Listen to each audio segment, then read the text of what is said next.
Hola, esto es Formación Humanística 3, soy Fray Oscar y hoy vamos a hablar sobre el azar. Creación, aparición de la vida, especies. En todos esos temas se nos informa, se nos obliga a decir que es por azar. Entonces nos vamos a meter en un poquitito de matemáticas simple en el fondo, para que podamos saber la verdad sobre el tema y que no nos manipulen. Vamos a usar una planilla de cálculo que tal vez ustedes ya estén familiarizados, que es una herramienta que automatiza las cosas y nos permite visualizar de qué estamos hablando.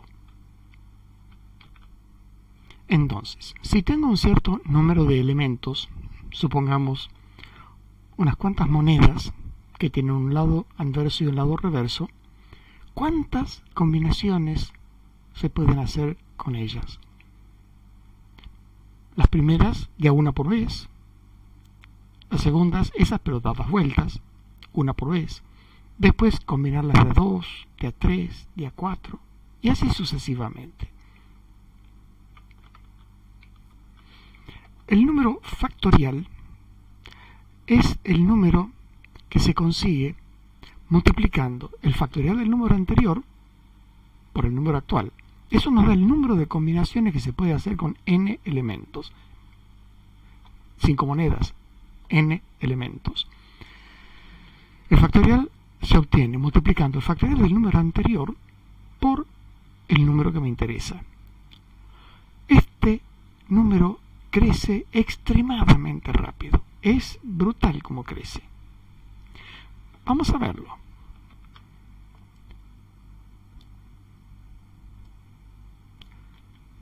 Tenemos aquí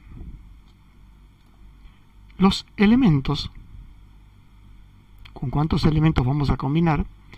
¿Cuál es su factorial? Por definición, el factorial de 0 es 0, el de 1 es 1 por definición.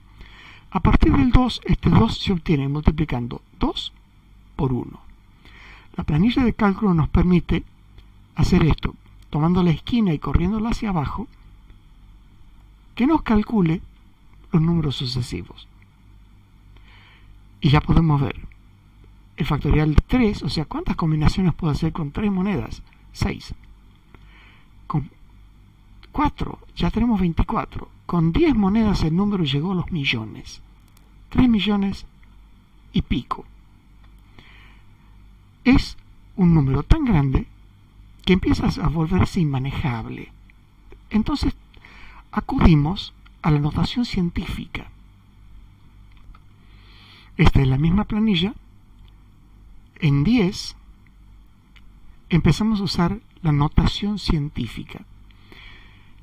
Es 4 aproximadamente por 10 a la 6. Eso significa la E. O sea, elevar el número 10 a la sexta potencia son 6 ceros, básicamente. Pero multiplicándolo por este 4 y pico, que en realidad el número exacto es 3,628, tal como está arriba, pero con un entero, el 3, se obtiene aproximadamente 4, o exactamente aquí hay el logaritmo de este número, que es el exponente exacto de 10 para que dé este número, 6,6. Pasándolo en limpio, son un número que tiene un entero, el 4, y 6 dígitos más. Aquí es una aproximación, pero ya ven, el 11 nos da 7,6, o sea, 7 dígitos. Ya no son como arriba 3 millones y pico, sino son 4 millones, 30 millones y pico, 40 millones y pico. Y así seguimos subiendo. Ya no vale ni la pena mirar esta primera columna, sino el número de dígitos. Y fíjense que anda cerca, pero crece más rápido que el número de dígitos. Cuando llegamos a 50, pasamos a una planilla más grande. Acá lo estamos dibujando. Cada elemento, 1, 2, 3, o en este caso, los primeros 10 elementos combinando, dan este número de factorial, llegando rápidamente a casi 4 millones. Esto no es simplemente que después ponemos 100 donde dice 10.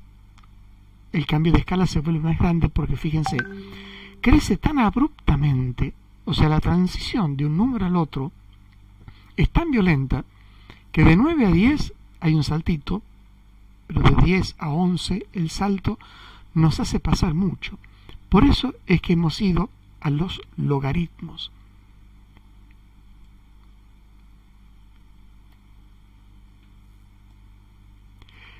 Este mismo gráfico, en forma logarítmica, pone el número de elementos y la cantidad de dígitos. Entonces nos permite estirar de una forma tal el mismo gráfico que nos muestre cómo crece del 3 al 4, del 4 al 5, cosa que en este gráfico no alcanzamos a ver. Aquí se ve con más detalle que es una cosa que se curva hacia arriba, cada vez más rápido. ¿Cuánto? Así. Cuando el número de dígitos va de 0 a 170, este es el número de ceros o dígitos que tiene. Fíjense que es una curva que va a crecer más rápido. O sea, no solo crece más rápido cuanto más elementos hay. Y aquí ya estamos hablando de 300 y pico dígitos. 350 dígitos. Entonces, ¿qué significa esto? Significa que con menos de 200 elementos saturamos una computadora. Si por azar quisiéramos construir un cromosoma,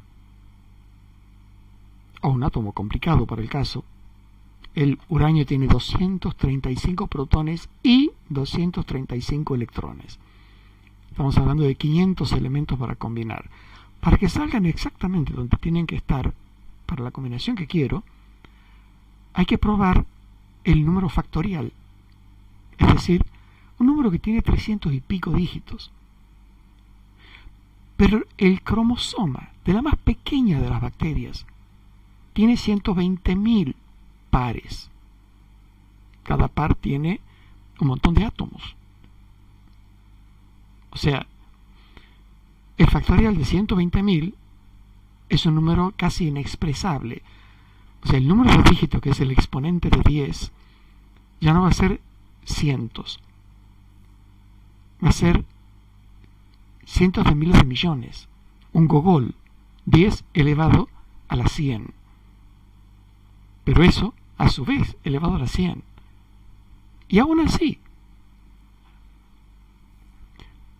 y si hiciéramos una prueba que podemos mostrarla, si hiciéramos una combinación por segundo con solo 170 elementos, la tabla que hemos visto, el número de segundos es el número combinatorial, 7 y pico con 306 ceros, es decir, son 3 renglones y medio con letra calibre 11 en una página A4 para escribir este número si lo queremos poner con todos los dígitos. Ese es el número de segundos que se tardaría para invocar por azar, en el peor caso, una vez este número de elementos. ¿Cuántos son? 7 y pico con 306 segundos. Suponiendo minutos de 100 segundos, o si queremos ser precisos, 60 segundos, nos da 1 por 3 con 305 dígitos. Podríamos sacarle 2 dígitos sin que nos cueste. Si volvemos a dividir por 60 nos da el número de horas, el número de días, un número de años que es 2 con 300 ceros. Si lo tomamos por millones de años, son 2 con 293 ceros. O con 287 para hablar de millones de años.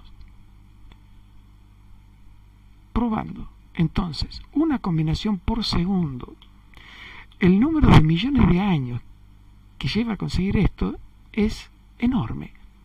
Y lo peor es que una vez conseguida esta combinación, el siguiente segundo la cambia. Es decir, no tenemos estabilidad. Para llegar por azar a estas cosas se necesitan demasiado tiempo. La edad del universo, ¿quieren que sea 400 millones de años? 400.000 millones de años son 12 ceros, 15 ceros. Y estamos hablando de más de 300 ceros, pero en un universo que duraría un segundo. No tiene sentido. Creación por azar es un insulto a la inteligencia. Por eso es que hay que imponerla, prohibir que se hable de un creador, que es la hipótesis más simple. Duns Scotus, un pensador medieval, decía que normalmente la solución más simple es la verdadera. Entonces, en vez de pensar un sistema de combinaciones monstruoso, más simple es un creador, como ya hemos visto en otro video, que pone orden, inteligible, por lo tanto ese creador es inteligente, que es bueno porque las cosas tienen lo que necesitan para existir, y que nos podemos llegar a enterar de cómo son y colaborar o no con ese flujo. En el caso de la evolución, misma historia, grotesco y absurdo. Plantear una adaptación a un entorno cambiante prevista en el paquete genético por el fabricante, sí, es perfectamente creíble, pero no es un cambio de especie. Son mutaciones adaptativas, pero que están previstas en la posibilidad de esa cosa creada. Es posible que lo haga, entonces lo hace. Se habla de diseño inteligente, pero no es una decisión de la especie. En el darwinismo clásico se dice, hay un pobre animalito que corre porque lo persigue un predador que es más grande y se lo come. Entonces la especie decide, primer salto inconsecuente, ¿quién es la especie? Decide desarrollar un par de alas. Entonces vuela y se salva y entonces es feliz el animalito. Lo cual es un chiste de mal gusto, porque cuando uno le pregunta ¿y cuánto tarda en evolucionar? Millones de años. Ahora sabemos cuántos millones de años.